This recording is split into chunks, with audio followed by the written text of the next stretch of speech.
Le diable, votre ennemi, tourne autour de vous. Résistez-lui, étant ferme dans la foi. 1 Pierre 5, 8, 9. L'épître aux Éphésiens contient la vérité dont l'Église a besoin à l'heure actuelle.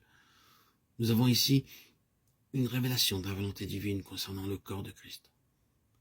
Les desseins de Dieu envers son Église y sont clairement décrits. Nous comprenons trop peu cette dispensation. C'est pourquoi nous sommes encore dans les ténèbres. Nous pouvons supplier Dieu de faire une chose, mais si elle n'est pas en accord avec sa pensée, il ne peut pas nous exaucer. Comme nous le désirons, d'après les Écritures, on voit clairement que les hommes deviendront toujours pires et que dans les derniers jours, il y aura des temps fâcheux. 2 Timothée 3, 1, 5.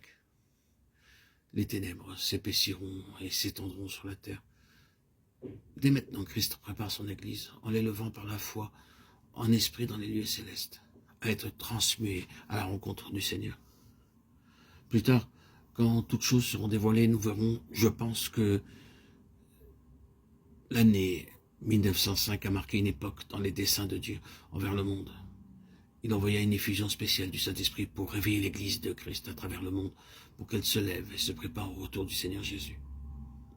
Depuis ce moment, l'Église, je parle ici du corps mystique de Christ, a été plongée dans la bataille, le conflit des derniers jours.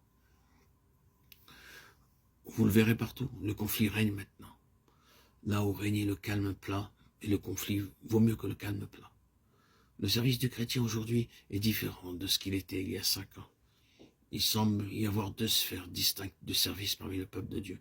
Le service de ceux qui sont encore sur l'ancien plan, allant jusqu'à la limite des lumières qu'ils ont reçues. Et Dieu les emploie. Mais toute âme qui marche avec Dieu marche vers une lutte qu'elle n'a jamais connue auparavant.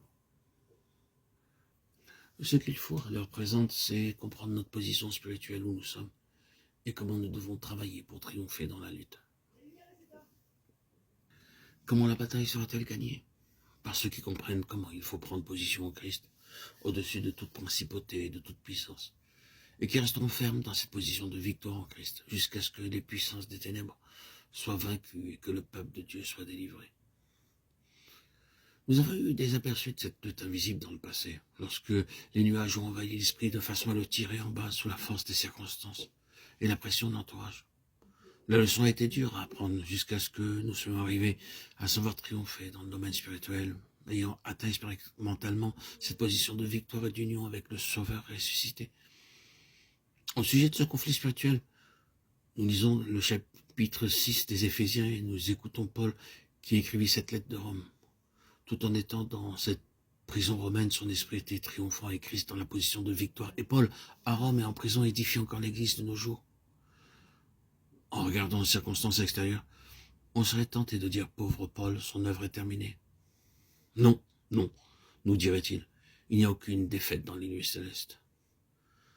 Tel est l'homme qui écrivit les choses les plus élevées concernant la vie spirituelle de l'Église. Et nous trouvons cette révélation dans cette merveilleuse épître aux Éphésiens.